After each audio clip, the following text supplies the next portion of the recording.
Hey guys, in this week's episode, we're going to be doing a review for Ad Astra, but before that, we're going to be announcing the winner of our most recent Casually Criterion poll between Two Ferns the movie and the highlights from the Emmys 2019. Join us!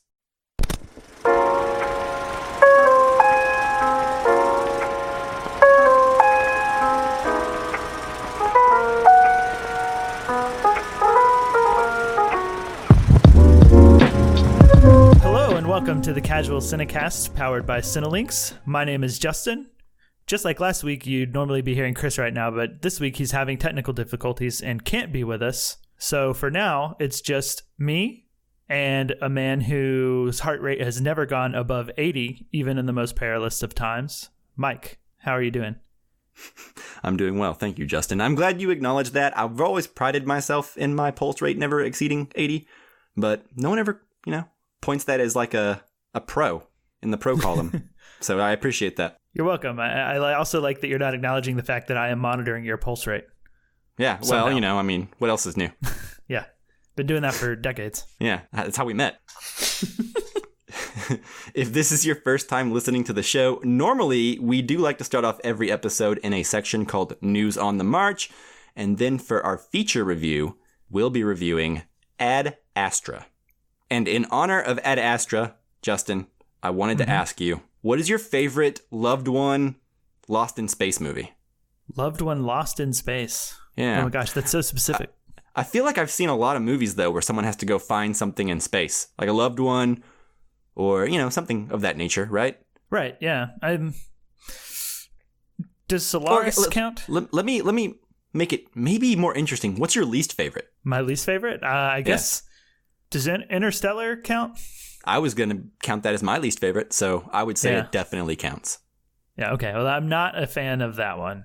There's Me probably neither. a worse one out there, but I can just, I can't think of one, Yeah, no, that was actually what I had in mind whenever I came up with that question just then, which is just that, didn't much care for that movie, but I'm glad we're on the same page there. Yeah. Hope maybe we'll be on the same page on this one, too. Maybe we just perfectly align on sci-fi films. We shall see. And if you disagree with our take on Interstellar, let us know. Yeah, please. All right. And here on the Casual Cinecast, every other week we put out a Casually Criterion episode. And in these episodes, listeners like you choose a film from the Criterion collection for us to review by voting on social media. So go check out last week's Casually Criterion on Barry Lyndon and look forward to our next Casually Criterion, which will be... Mike, please announce the winner of our poll. Sure. So last week on the Barry Lyndon episode, we came up with the theme sci-fi for the next Casually Criterion. And this was inspired by Ad Astra. And the science fiction Criterion picks that we came up with to let you guys vote on were Repo Man, Time Bandits, and 1984. All of which I was excited to watch. Yeah, absolutely. There was really no wrong answer on this that I would have been upset with. The winner was Repo Man with 38%. That is the cult classic starring Emilio Estevez, which I have never seen. That was my pick. I won for the second week in a row. Oh, yeah. Congratulations. Thank you. Yeah, I haven't seen Repo Man either, and that was actually going to be the one I chose, but you just happened to pick first, so I didn't get to choose it also, but that was my reason for picking it. Actually, I've never seen any of these, so it was going to be something new for me regardless, but Repo Man was the most exciting. Oh, wow. Yeah, I haven't seen 1984. I would have been interested in that. Yeah, definitely. Cool. So there you go. Our next Casually Criterion episode out next week will be Repo Man. Yeah, and if you want to vote in future polls to help choose our next Casually Criterion films, you can follow us on Facebook, Twitter, and Instagram at Casual Cinecast. You can also send us your questions, your topics you want us to discuss about movies at those social media accounts. You can also email those to us at casualcinemedia@gmail.com. And then, of course, if you haven't done so yet, you like the show, you enjoy it, let other people know that it's a good show by going to iTunes, giving us a 5-star review.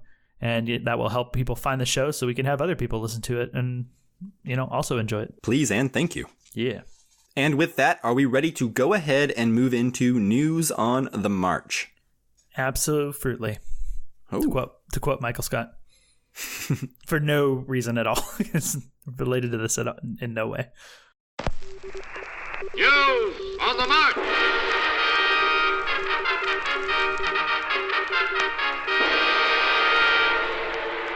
All right, so I'll go first. Sounds good. This week I watched the Between Two Ferns movie that came out on Netflix. The Zach Galifianakis talk show movie. Yeah, right? It was based on the Funny or Die sketch Between Two Ferns that he did, where he would like awkwardly interview celebrities and like insult them, and they would sit there and be mad and like insulted by everything he's saying. Yep, that sounds like the show I remember. Yeah, so they'd made a movie version of that, or a movie out of that concept, which I was never a big fan of, like the sketch, to be honest. I don't know about you. No, I like Zach Galifianakis, okay. Like, I have nothing against the guy, but yeah, Between Two Ferns was never really my cup of tea. Yeah, and I'll get into why it's not my cup of tea in a second, but I'll just basically give people the rundown of the movie. It is a mockumentary, so there's like cameras following him while he's creating his Between Two Ferns shows, and basically his studio gets destroyed, like his local public access show, like station that he's doing the show from, gets destroyed, and he wants to continue doing the show. He dreams of being like a late night talk show host like David Letterman or Conan O'Brien or Jay Leno, and he reaches a deal with the Funny or Die head, which basically he's got to go give him 10 more Between Two Ferns episodes, and then he'll give him like a late night talk show. So he's got to figure out how to do these 10 episodes with no studio, essentially. Which sounds kind of convoluted, and it is, but... Yeah. Does comedy ensue? Mostly. I mean, attempts at comedy ensue for sure. So does that mean you didn't like it, or what are your thoughts? Yeah, I liked some of it. I think that there are definitely moments that are funny. I think the big issue for this is that the issue that I have with the sketch is that like the whole premise doesn't really work, because I know that everybody knows who Zach Galifianakis is, and the celebrities going on it are in on the bit, right? And they're just pretending to be mad. Right. And it's not that funny because, a person who's in on the joke and like is, that doesn't work. Like you want someone to be not in on the joke or taking it seriously. Right. It's like the end of Borat whenever he starts chasing Pamela Anderson through the bookstore. Right. Because his character is supposed to be like in love with Pamela Anderson. And if I believed for a moment that was like real, that would have been hilarious. Exactly. But because you figure she's in on it. Right. Well, she has to be in on it, right? Yeah. Like, yeah. Yeah. But the other parts of Borat where he's, getting the unexpected people, like candid Canberra type moments, like that works. So I don't know, to see it in like a movie form, those parts of the film still don't work to me, where he's interviewing these celebrities, because there's just not that like that enjoyment. It's not like I don't know if you're a fan of Jimmy Kimmel's like mean tweets, but those are like real things that are being said about the celebrity. So like it works, but to know that these are all like scripted written jokes, it's just like, it still doesn't work in the movie. But I do get enjoyment of just like thinking about on paper some of like the jokes that he makes about celebrities. Like one of my favorite ones, he's like interviewing John Hamm in the movie, and he's like, hey, so John Krasinski wrote and directed A Quiet Place and got like critical acclaim. So does that give you hope that like hot dumb idiots will have success in Hollywood? And like jokes like that on paper, I'm like, oh, that's like a good like kind of funny burn. But I don't know. But what I do want to say is that like the movie's entertaining enough to like keep me going, because I put it on just to watch something like while I was waiting for dinner. Sure. And I ended up watching the whole thing rather than turning it off. So like it's entertaining enough. It's not a bad movie by any means. And I definitely laughed a few times. And there are highlights when the movie ends, because during the end credits, there's bloopers of people breaking character in the interviews, like the actors who are supposed to be mad and annoyed with him. Like when he just says something and they both just like crack up because it's so ridiculous. Like that's pretty fun. Like I could have watched like 30 minutes of those bloopers, and it would have like the 3-4 minutes that I got of bloopers were better than the entire movie. Yeah, I can see that, because it seems like the only real thing in the whole, like at least that's what I'm gathering, right? Like, yeah. That's part of the reason I never really cared for the show that much, was it seemed like a lot of really staged, awkward humor. Yeah. And that really wears thin on me after a bit. But yeah, the outtakes and stuff like that would be hilarious. Like if each Between Two Ferns skit had its own outtakes at the end of it, I'd probably like the skits a lot more. Right, yeah. It makes something like worth wild. That's like genuinely really, really fun and like difficult to watch and just not smile for me. Yeah, that makes sense. And that's maybe my ultimate recommendation is like if you don't like the movie or the sketch or whatever and you don't want to watch it, like at least go to the credits, because I think there's a lot of really charming stuff of seeing these like celebrities like I said, John Hamm, Paul Rudd's in there, Tessa Thompson, Awkwafina. Tessa Thompson's everywhere these days.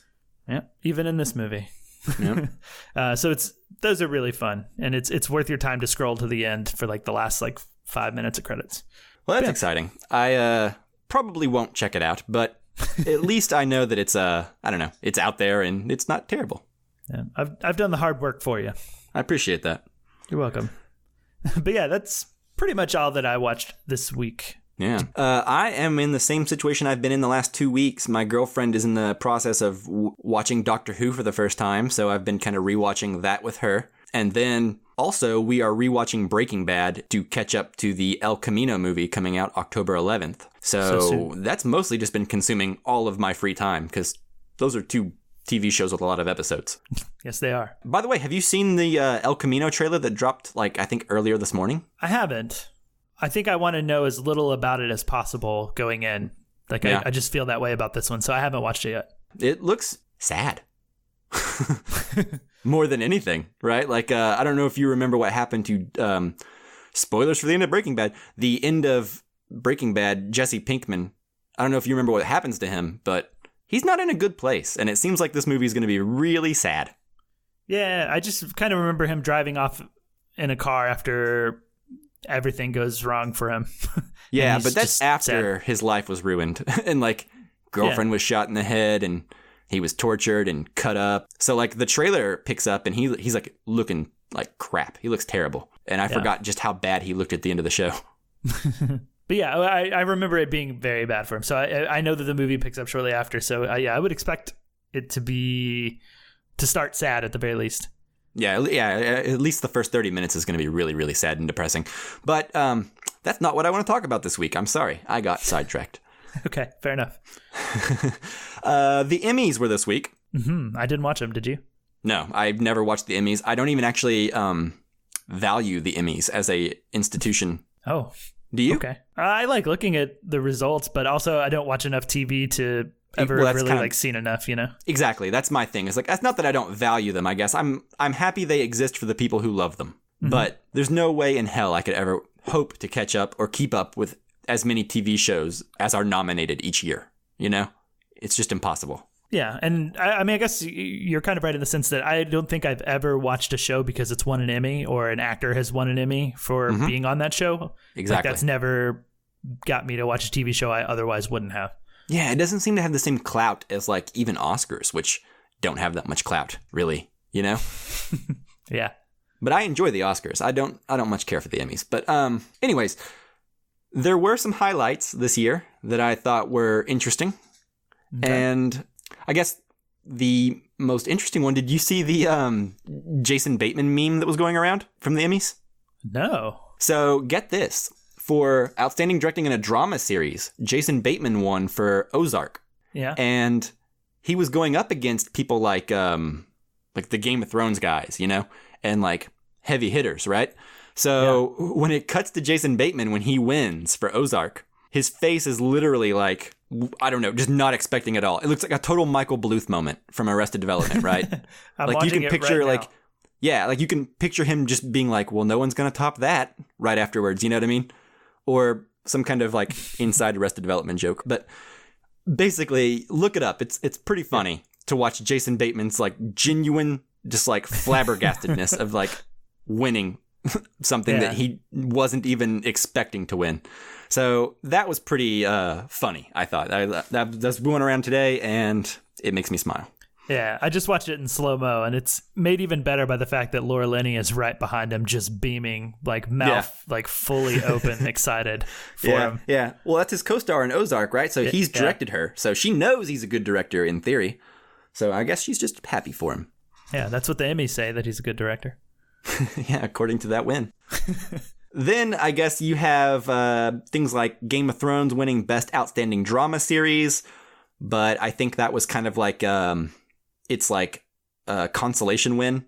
Right. for being such a huge presence in TV for the last decade. You can't not give Game of Thrones like a, good game Emmy, I don't think.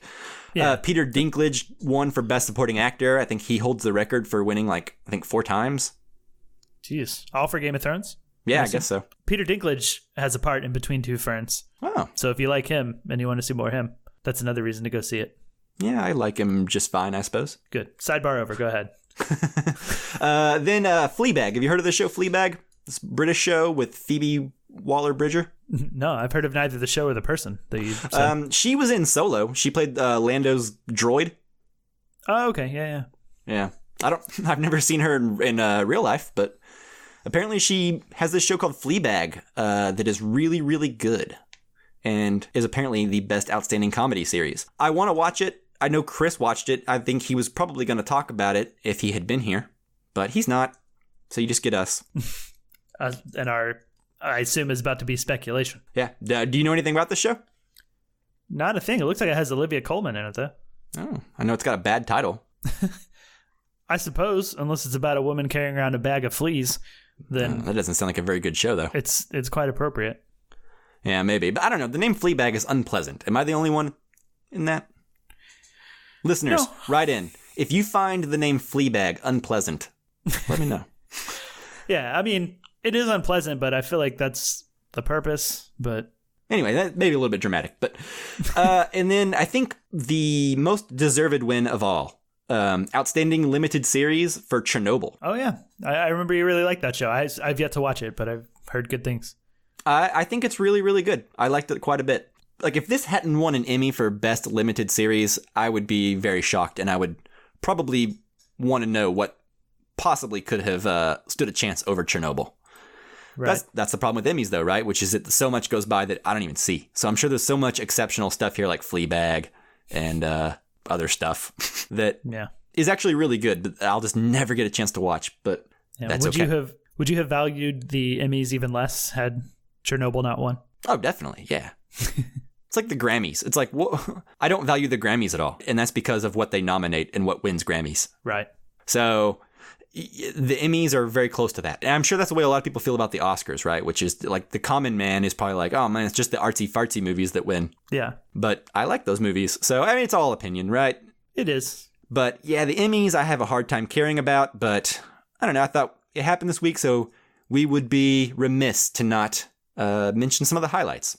Yeah. And Bill Hader won for Barry, right? For Barry, yeah. Bill Hader won, I think. Let's see, anything else? Tony Shalhoub won for The Marvelous Miss Maisel. Alex Borstein for The Marvelous Miss Maisel. So apparently The Marvelous Miss Maisel has some talent in it. Yeah, it's good. I was happy to see Bill Hader win. That's just why I wanted to mention it, because Barry was really good, and a lot of that on like the performances in it. Not just Bill Hader's, but Bill Hader's obviously the lead role, so his performance carries a lot. Yeah, Bill Hader's having a good year this year between Barry and It Chapter 2. True. Assuming everyone liked It Chapter 2, which a lot of people didn't.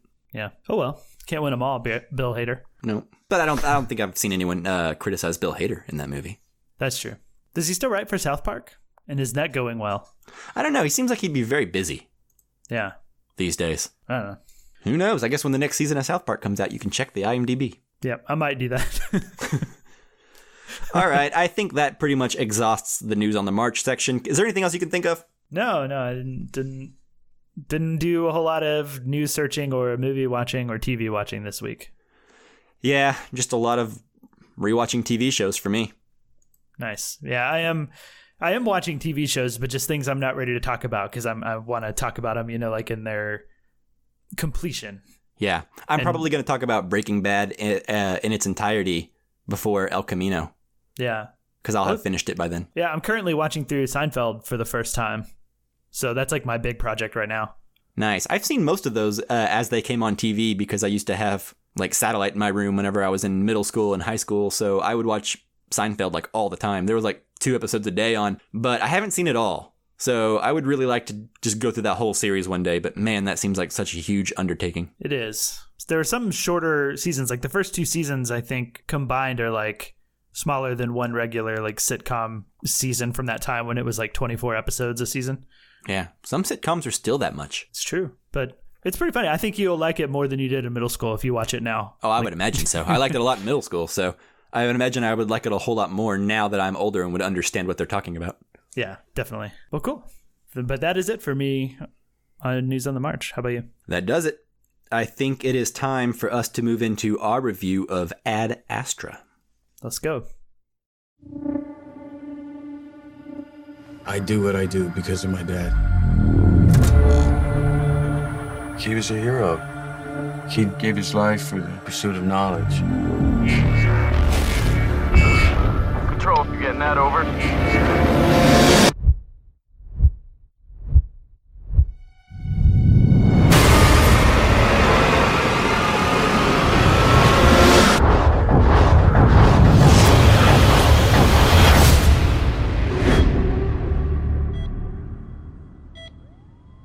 It's crazy out there. There's fires everywhere and plane crashes. They're calling it the Surge. Major, we have some highly classified information. What can you tell us about the Lima project? Its objective was to search for advanced extraterrestrial life. The ship disappeared approximately 16 years into the mission. And the commander was? He was my father, sir. This might come as quite a shock to you.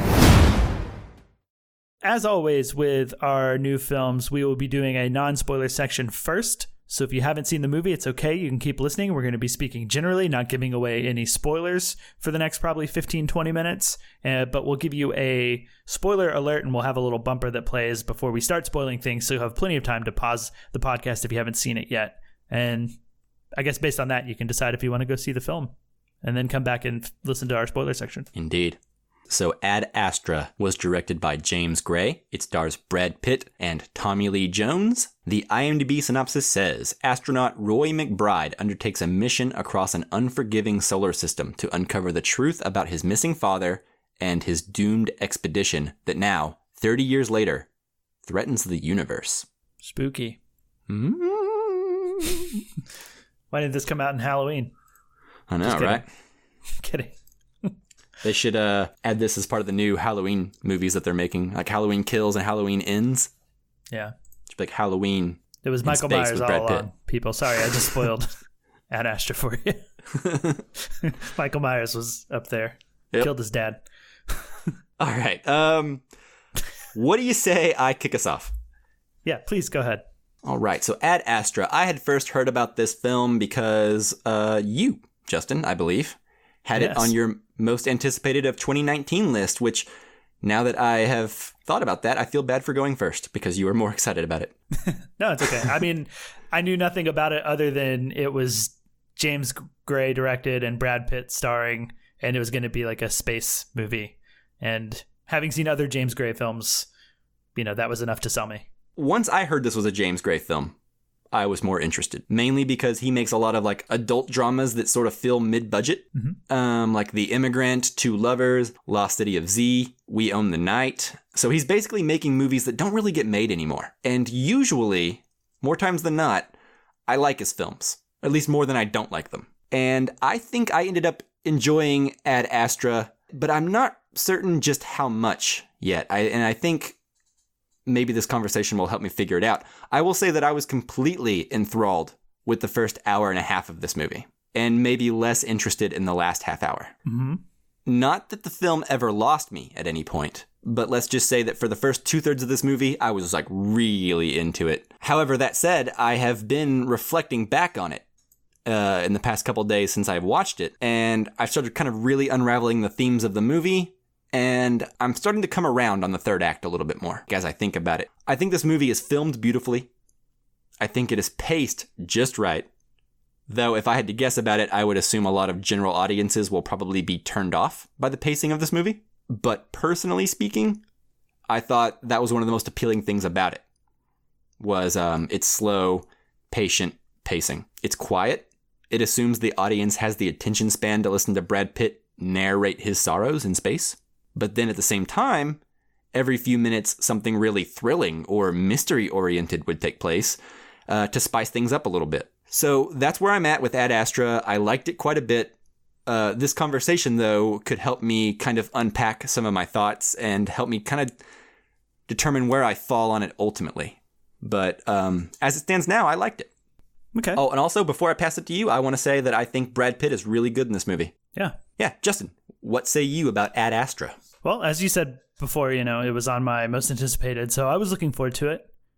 And, as a film, I admire this movie for being a movie made, from like an original script and in a world of like reboots and sequels and adaptations of some like other existing property. I'm happy to see movies come out that they're like the big movie and the big like talk of people, because like even non-film people are aware of Ad Astra and we're like excited about it and stuff. So yeah, like, but I would say that excitement would probably dwindle pretty quickly once they start watching it, if they are general audience, but maybe not. Yeah, maybe not. So I really appreciate that, because it's a breath of fresh air for sure. But having seen the movie, it didn't really do it for me. Like not in the way that I hoped it would. I saw the trailer and early reviews had come out about the film, and there was just a lot of real promise, that it would be like maybe like a top movie of the year. It was just like all of this like talk I heard about it, right? And conceptually, it was just interesting to me, but I could not get into it. Like I found myself constantly waiting for the film to turn this corner and become like a really good film. But instead for me, it just kind of never really got any better than good. Like I thought it was going to really dive in and be this like awesome, like deep character study sci-fi film. And I kept waiting for it to like drop and like have that moment where it just became really great. And it didn't do it for me. So I'm disappointed. And I think that it did keep me interested. Like you said, you were enthralled the whole time, and I was never bored at all during it. Like it kept dropping enough like little things that promised very interesting things would be happening soon.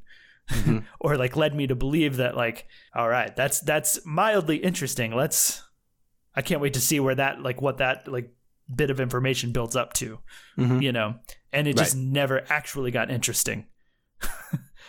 Or as interesting as I wanted it to be. I don't know if that makes sense. Yeah, that totally makes sense. I felt very similarly whenever I left the theater, which is that like the last 30 minutes or so left me wanting or feeling like the movie never delivered on the promise. Sure. Yeah. But then I kind of started really breaking down what the movie I was watching the whole time was actually about. And I think by the end of it, and on the ride home and later that night and in the days since then, I've been thinking about it. And I think the ending in its understatedness, that's not even a word, the ending and how understated it is actually what's kind of appealing about it. But what you're describing with the feeling of like it just never really getting there, I felt that in a lot of James Gray movies. Which is that James Gray is always a director that I really like. I admire what he's doing. He likes intimate character dramas. He likes non-franchise stuff. He likes mid-budget, adult-oriented movies. But I can't think of too many of his movies that I walk away feeling like that was one of the best movies of the year. Yeah. I mean, looking at the movies he's directed, like I've liked several of them, but exactly, they don't end up top tier. And so like, maybe I should have not expected that from Ad Astra. I think maybe that's partially coming from the word of mouth from people before I had seen it. Possibly. That may be. And there's a lot of like hyperbole about this film out there. That's not to say that it's a bad movie, but like it seems a little unwarranted to me. Interesting. See, I agree and I don't. Because I understand the feeling of leaving underwhelmed, because I did too. But I think that there's enough there, at least on paper, to where it may not be one of the best movies of the year, but it's definitely good. And there's more there to unpack than, I don't know, like Interstellar. Sure, it's better than Interstellar. That's you won't get any argument from me on that. What did you think of Brad Pitt? I thought his performance was good. I found his character to be pretty likable. Yeah, I think this role is sort of catered to his mannerisms and his personality. It is. It's kind of like one of those roles like Ryan Gosling in Drive. Yeah, exactly. Where you're like, this just feels right. Like, so I think his performance is good. The character I find less good, but that's not really Brad Pitt's fault. Right. Roy I can't remember his last name, but McBride. McBride. Yeah. Yeah, Roy McBride is sort of a guy who is never flustered or openly frantic or upset. So I think this role kind of sets him up for success, I think. And it becomes one of the stronger Brad Pitt performances because I think just casting alone is doing most of the work here. Yeah. So what I will say, too, is I really like the world that the movie sets up within like the first 20 to 30 minutes when it's kind of building this future world. Like it kept setting up all these things that have taken place, and because it's a future, but it's a plausible future. And I found myself thinking about that stuff even since like walking out of the theater and during like the movie. I thought about that stuff a lot more than I thought about the characters or the plot. Yeah, that makes sense. I actually was about to bring that up. I think one of the coolest things about the movie is the world building. Absolutely. Yeah. The universe created here in this movie could almost be like the basis of an ongoing TV show or, I don't know, something, right? It's realized in such a cool way. The commercial flights to the moon were really cool. The fact that there are pirates basically roaming around and looking for supplies to rob and steal was interesting. Yeah. The movie itself, maybe as a whole, it's a character study, so maybe it's not as interesting as like the world it's building. But yeah, I don't know. I like it. I also like the stuff like the idea that each country like has a section of Mars they can control. Like, for example, I think at one point he mentions that like the North America section of Mars. Mm-hmm. So I like the idea that all the other countries are still like petty and squabbling, even in space. Yeah. This planet that no country really needs a stake on. They all have their own section of Mars and they're not going to give it up, you know? Yeah. There's an idea said very early on in the movie in Brad Pitt's narration where he says that, you know, we left Earth to get away from what it had become, but we're just turning these other places that we've gone into that. Right. Into the same thing we ran away from, which I found interesting. And I also think like it's so funny that you say that it's a world building that could be like the basis for an extended series or something, because for me, I thought that like things were really underdeveloped or underexplored. A lot of the stuff that they brought up, and some of it was just like stuff that was mentioned once and I thought might add up to something else because it was so interesting. And like in that way, the movie to me, it almost feels like the Cliff Notes version of this epic sci-fi novel that no one's read. Interesting. Like, and I actually think that like if there was a novel version of this film, like if I found out this film is based on a novel, I would go buy that novel today and start reading it. Yeah. I did get the impression during the movie, I was like, man, if this were like a 3-hour epic, it'd be really cool. Or even if it had like the runtime of like Interstellar, which tried to be a 3-hour epic, but wasn't. Yeah.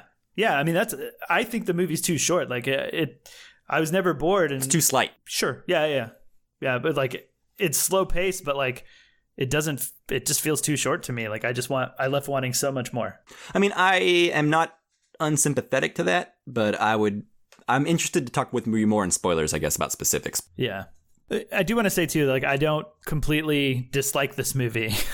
Like, there's certainly an objective, like, level of good that this movie is just by having, like, Brad Pitt's performance in it and some pretty interesting cinematography, if not, like, totally original, but it's good. I want to talk about that. I think, technically, this movie is very beautiful in a lot of places. Yeah, I think so. I think it's understated. Like, I saw some review of the film before I went in to see the movie, and I don't remember who said it, but it was somebody on Twitter, and it was saying that, you know, the film is like this deep character study with Terrence Malick-like visuals, and I think that the visuals were nothing like that. Like, I thought this was like very, very understated cinematography to the point where like I would call things good looking, but like if I talked to somebody about the movie and they never mentioned the cinematography, I wouldn't be surprised because it's understated. I think if you're going in expecting Terrence Malick, then yes. Yeah, you're setting yourself up for disappointment there. But compared to a normal movie, like let's put it this way.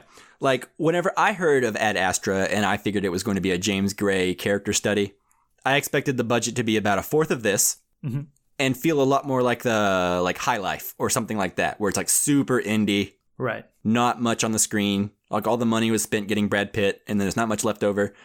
I mean, the opening sequence, you have him falling to Earth in like in a big kind of thrilling sequence, right? And then you have action on the moon and then you have good looking space special effects, right? So like I wasn't able to see a place in the movie where like I was like, here's where they skimped on the budget. You know what I mean? Like, it all looked like it was on the screen. Sure, like everything looks good. Like there's nothing that didn't look believable. I think the cinematography wasn't trying to like stand out like it does in like a Cuarón movie or a Terrence Malick movie. Right. It's not going to be nominated for any kind of awards for cinematography.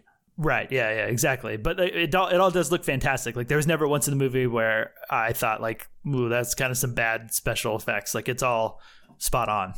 Right.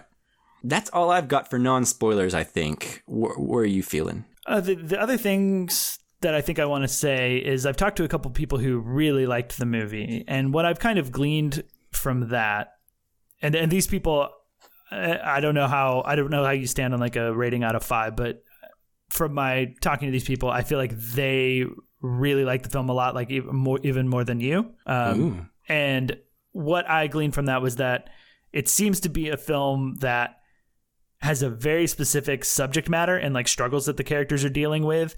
And if you can connect to that directly through like maybe some of your own experiences or like similar experiences, then I think the film is really going to work. I think the film struggled to give me enough to connect as someone outside of those personal struggles who like I don't have them, but it seems like it really, really works if you can identify with this character of Brad Pitt. Are you saying that you're gonna like this movie more if you have dad issues?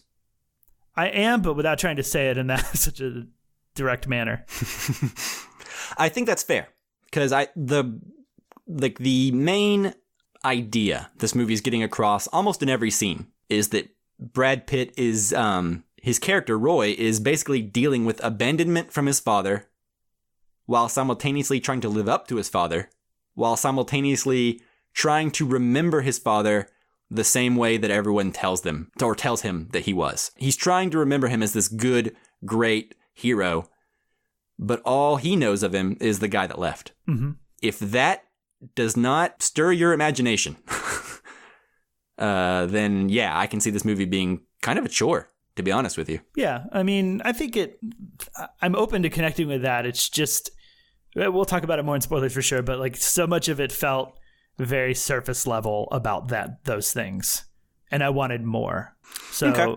we'll talk about it, I'm sure. Yeah, I say we head into spoilers pretty quick and break that down. I'll go ahead and you ask me out of 5 where I'm sitting. Out of 5, I would say 3.5 to 4. Okay. So we're not super far off because I'm at a 3, but I did debate a 2.5 right now. No, went up to 3. Surely not. I went up to 3 because I like I said, there's objectively good things about it, and there's not something you can point at and say that's bad. It's a very subjective 2.5, but I thought I'd be a little objective and give it like a 3. But you and Chris and your star ratings, they make no sense to me. But 2.5 is like, it's just average. It's bad average though. No, it's not. Yes, it 2 is. is bad average. 2 and anything less than 3 is bad. No, come that on. Is audience right in.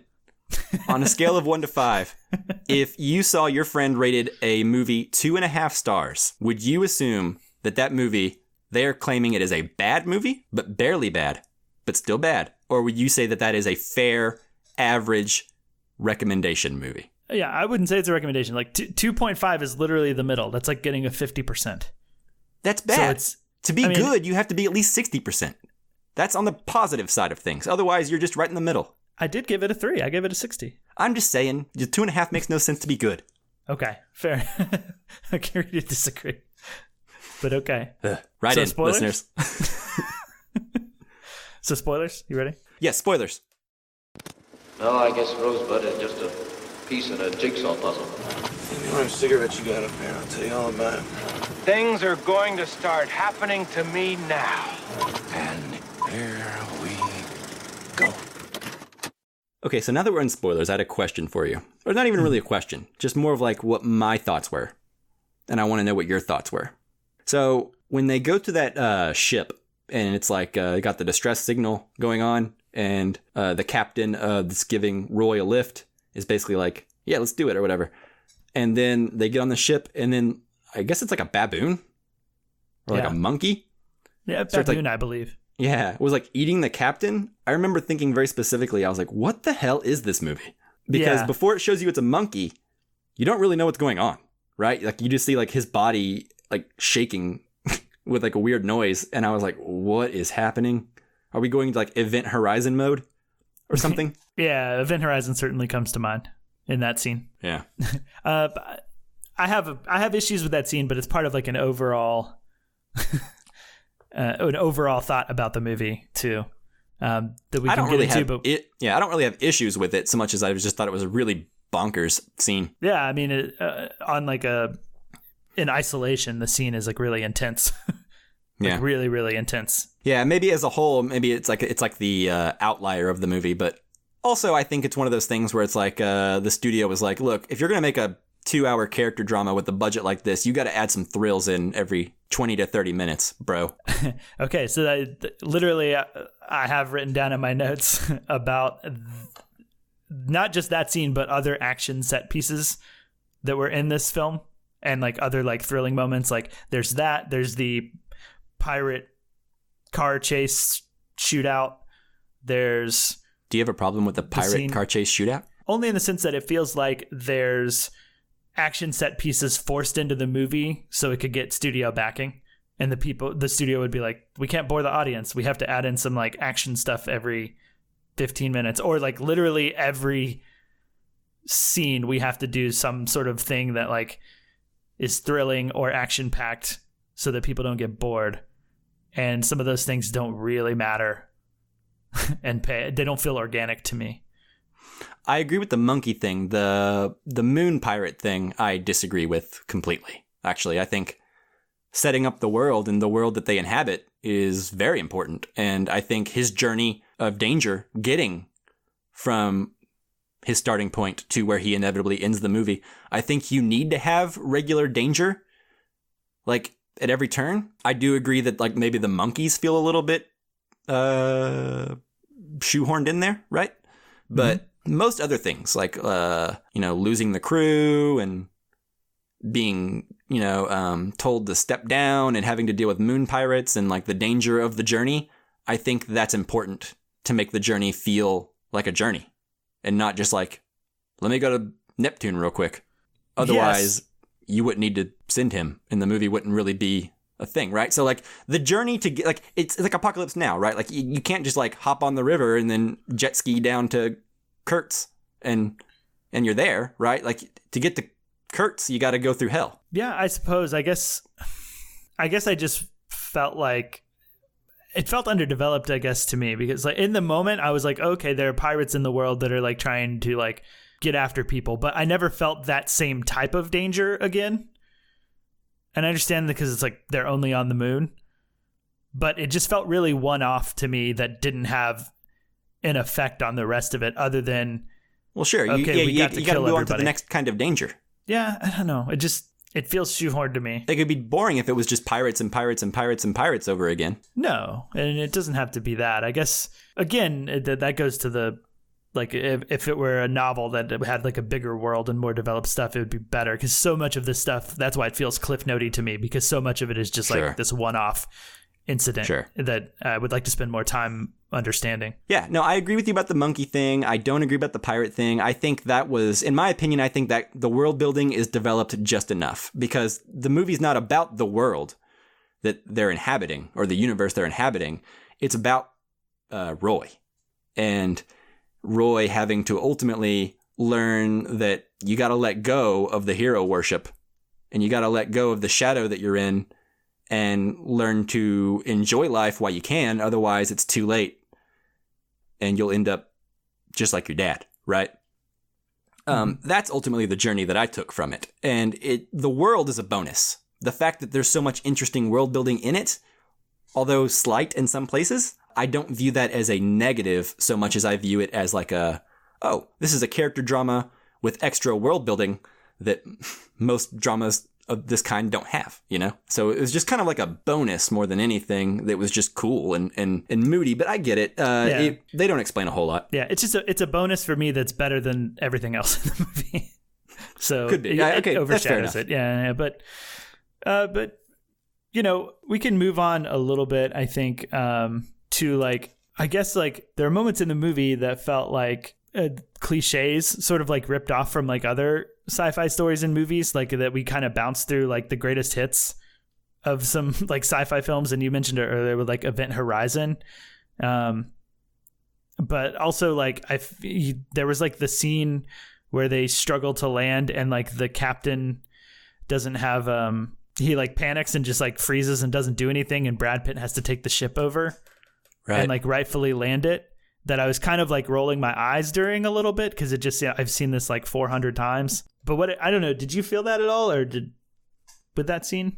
Yes and no. Like, you're not wrong that like, yeah, there's always a scene, not always, but there's lots of scenes in lots of movies where the guy in charge can't cut it, and you know, he's going to get everyone hurt or killed or something like that with his own incompetence and his inability to act. So the hero of the movie has to step in and do this job for them, you know? Yeah. So you're right that scene exists in a lot of movies.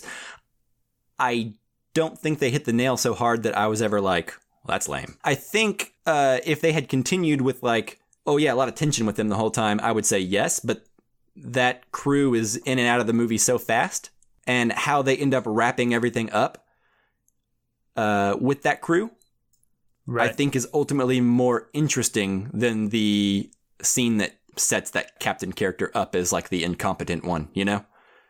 I think it ultimately goes to a more interesting place for Brad Pitt's character, not necessarily for things that I believe, right? Right. The movie's not necessarily something that I would buy. In fact, my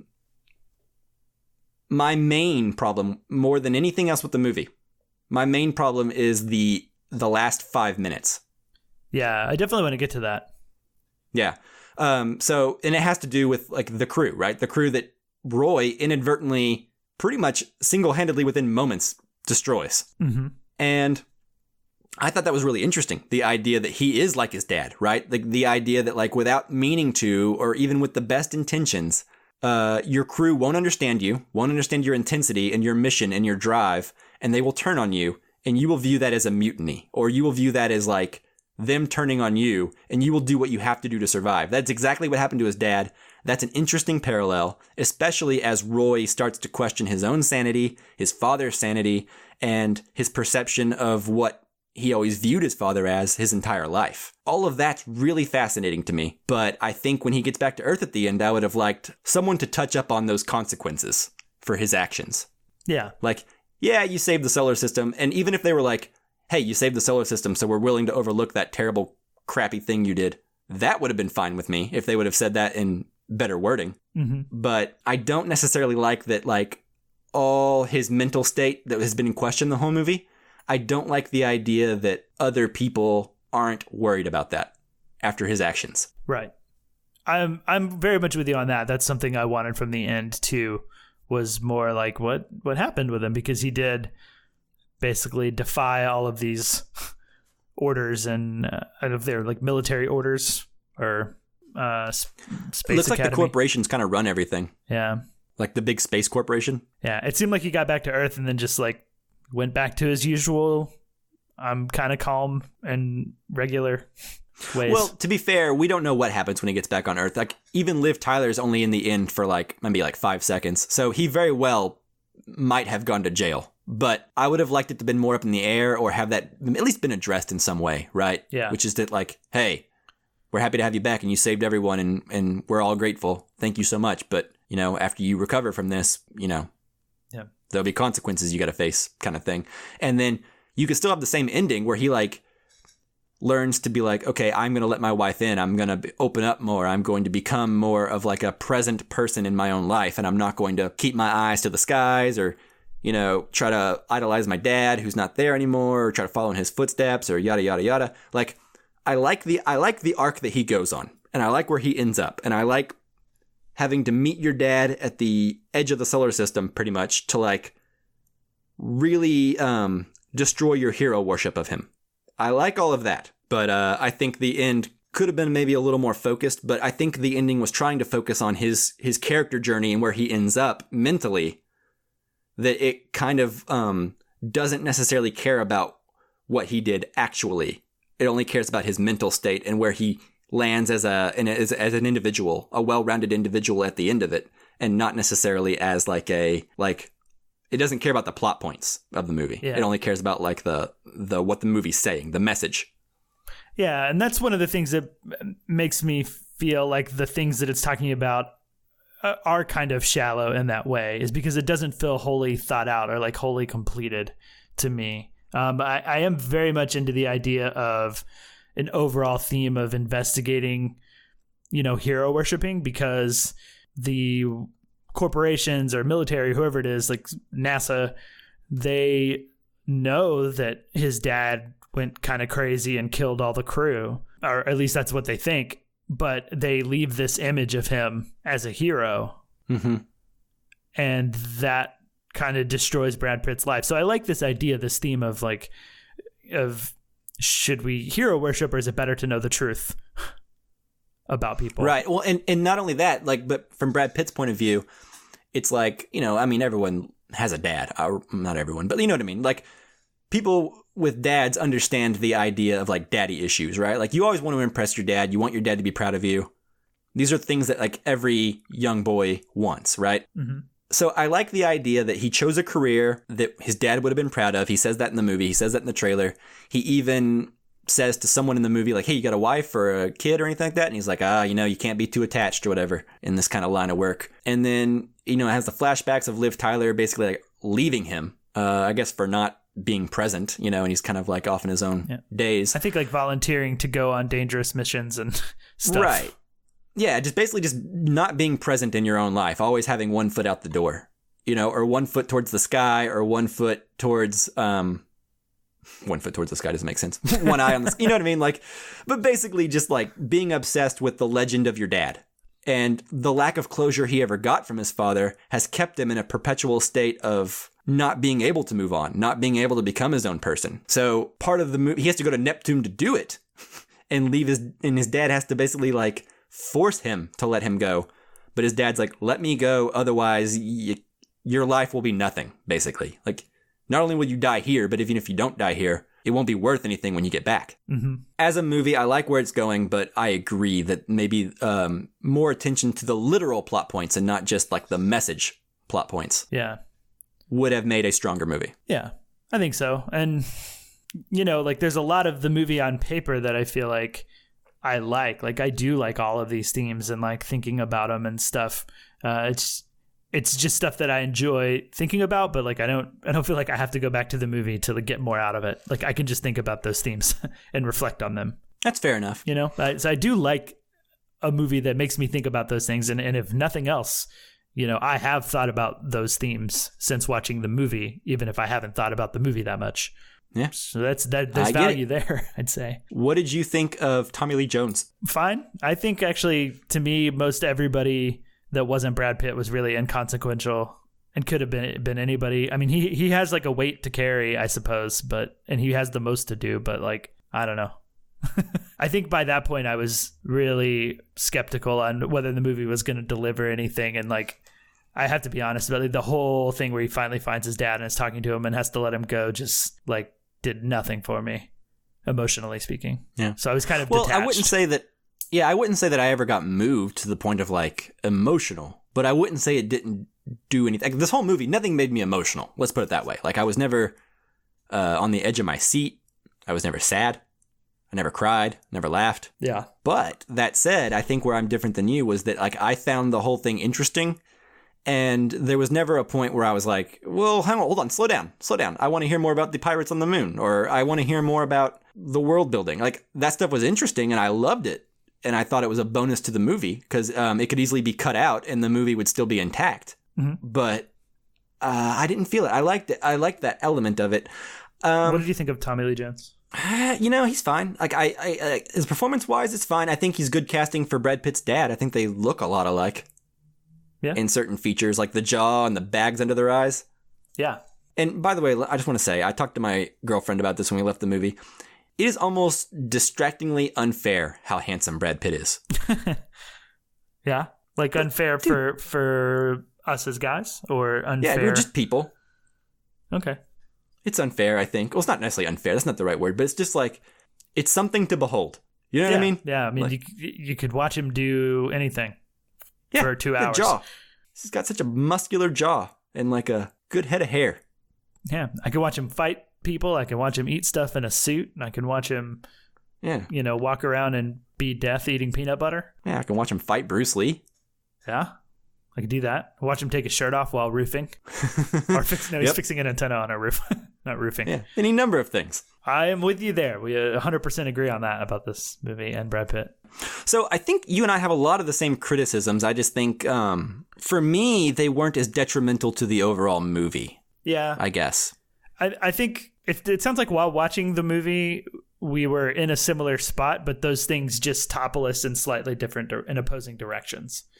Well, I will say that if you had talked to me 10 minutes after leaving the movies, you probably could have swayed me to your side. Like if you'd have caught me early. Yeah. But I went home, I watched some YouTube videos about Ad Astra. I thought about it some more. I read a couple reviews of it. And, I still don't think it's, like, great. I just think it's made better than most movies. Like, yeah, it's original. It's a character study. It's got a decent budget. It's not boring, at least not to me. Judging by some of the audience reactions for, like, Flickster, seems like I probably couldn't recommend this movie to anybody. I think you and Chris would be like the people I would recommend this to. Yeah. And you weren't too crazy about it, so. Right. But not because it's boring. So, Well, that's true. Not because it's boring. But yeah, ultimately, I think it's worth your time. I think it's not going to be like in the conversation for like awards season at the end of the year or at the end of the season. But I don't know. I say watch it. I liked it more than Interstellar. I liked it more than, what's another space movie that's come out recently? Guardians of the Galaxy 2. I don't know. I did like it more than Guardians of the Galaxy Volume 2. That is true. Yeah. There's been like the Expanse TV series and the Lost in Space thing. I feel like a lot of this... I've only seen the Expanse the first episode, but I keep wanting to go back and watch it. But I have seen the first episode, I kid you not, like probably 5 times trying to start that show. I'm reading the books, so I'm avoiding the show until I pass... like in the books where the show is, and maybe even I might just finish the whole book series first. Ooh, that's a lot. Yeah, it seems like the show would be good, but man, in the first episode, like the pilot episode, there's one scene where they actually like this takes place in the future in space, right? Mm-hmm. But for some reason, there's like a Black Keys song that plays like in the pilot that like the characters are actually listening to while they're working in space. Yeah. Well, it's, we still listen to Frank Sinatra sometimes. I know, but it's dumb. Okay. I mean, that's fair. But this isn't too much of an expanse. I guess I was just saying, like, I think a lot of the spacey things that have come out recently have been TV series. Yeah, I agree. But that said, I cannot wait to actually dive into The Expanse. I hear it's great. Now that Amazon got it, I'm hoping it has a nice long life because I need a new TV show to take up the mantle of Game of Thrones for something to like think about with lots of characters and lots of people and politics and stuff like that, Like a huge world. I like series with huge worlds in them. Yeah, the books definitely have those. Having not seen the series, I don't know how much they condense that or compress it. Yeah, I actually have the first book, Leviathan Wakes. Yeah. I just haven't actually started watching it yet. And I don't know if I want to watch the first show and then try to read the book or read the book and then watch the show. Problem is, if I read the book and then watch the show, I'm scared I won't like the show. Yeah, that's the reaction I've heard from the very few people I know who have read the books first. They don't like it. Yeah, like my dad, he read Game of Thrones, like all 5 books before he watched season 1 of the TV show. And he just did not like season 1. Like he just couldn't get through it. He's the only person I know who just could not make it through season 1 because like nothing was like he envisioned in his head, Yeah, that's totally fair. I have seen part of the first episode of The Expanse, so I am kind of basing everything in the books off of like what I saw in that first episode. So I have your visuals. Yeah, so I'm kind of I might have like avoided that problem, There you go. But a hybrid combination of the two. That's right. So Ad Astra. Oh, yes. We were talking about that. I one last question. I just quickly, thoughts on the narration? Did it work for you? I guess it did in the sense that it didn't not work for me. Okay. There was a time in the narration where I thought to myself, yeah, general audiences are not going to like this movie. Yeah. Okay, that's fair. I mean, there was that moment where he's like, that monkey was so full of rage. That's how I feel. Full of rage sometimes. And I was like, okay, that's maybe that was it. Yeah. I think that was it. That just seemed a little like really on the nose. Like, yeah. I got that. Yeah. But oh well. That's minor. I was just curious because narration is a very touchy subject with people, because sometimes narration can go bad fast for people, Yeah, totally. It can seem too artsy-fartsy too quickly, right? And it can immediately make people tune out. Yeah, not me, but... Yeah, or too not artsy-fartsy and like on the nose to try to keep the movie from being so artsy-fartsy we don't know what's going on. Yeah. Too. It can go, like kind of swing both ways. There's like a real sweet spot that you have to get with narration. That makes sense. Yeah. But that's all I have on Ad Astra. I guess that's all I've got too. So... yeah, I'm still probably sitting closer to like a 3.5, maybe 4. I don't know. We'll see how it goes. I want to watch it again. I'll probably watch it when it comes out on VOD and Blu-ray. Yeah. But I don't think at this point in time, unless nothing better comes out the rest of the year, I don't think it'd make it on like my top 10. I mean, as of now, it would. But I'm hoping by the end of the year, it will have no room and will be easily voted off. Yeah. It's not in my top 10 right now. And won't be unless I just like massively come around to it thinking about it. But you have solidified me more in my 3 out of 5 as opposed to, debating between 2.5 and 3. Like I feel more confident. Yeah, okay, it's 3 out of 5 at least. Like there's no justification for taking it down to 2.5 because it does a lot of good and it's doing things that I want more of and being original and taking chances and stuff like that. Yeah, I feel that makes a lot of sense to me. The whole thing, I think, overall just aligned to something that touched home a little bit more. But like I said earlier, I think a lot of this movie, and this is not a joke, I think a lot of this movie depends on your relationship with your parents, your relationship with yourself and your own actions that you've taken and your own struggles in life now and like being the person you want to be. Like that all spoke to me, right? Like, do I want to idolize my parents? Do I want to be just like my dad? Is that good? Yeah. Is that something like... can I take the good stuff and leave the bad stuff behind? Is it all together? Can I help that? Am I a victim to my own genetics? Like all that stuff, like this going through his brain in the movie that is understated, I found to be well worth the time. Yeah, I'm definitely not disappointed that I've seen it, All right. Okay. I think that does it for this episode then. Yeah. Longer than I thought it would be without Chris here. Yeah. We can talk, the two of us. Yeah, we can. And thank you so much for listening to us talk, listener. You're welcome. Okay. Okay, and then of course, thank you, Jake Wagner Russell, for doing our intro and outro music. If you want to hear more of his music, you can do so at soundcloud.com/bopscotch. Stay tuned to this feed. Our next week's episode will be a Casually Criterion episode on Repo Man. Yeah. Not Repo Men. No, not the Jude Law weird movie. Yeah, not the Jude Law Forrest Whitaker masterpiece from 2010? Yeah. 2009? Yeah, that's not on Criterion Collection yet. Yeah. But when it is, we'll put it in a poll. All right. If you want to vote on our poll for our next film, or if you want to send us any questions or topics on Repo Man for us to discuss next week, you can send those on Facebook, Twitter, and Instagram to @casualcinecast. You can also email those to casualcinemedia@gmail.com. All right. I'm going to go jump in a Mars lake. All right. Swim underground in the dark. I'm going to go let my dad go. Oh, there you go. On that note, see you later. Good evening. It's an interesting sign off. Yeah. Good evening. Good evening. It's one of those. It's like aloha. It's like a greeting and an exit.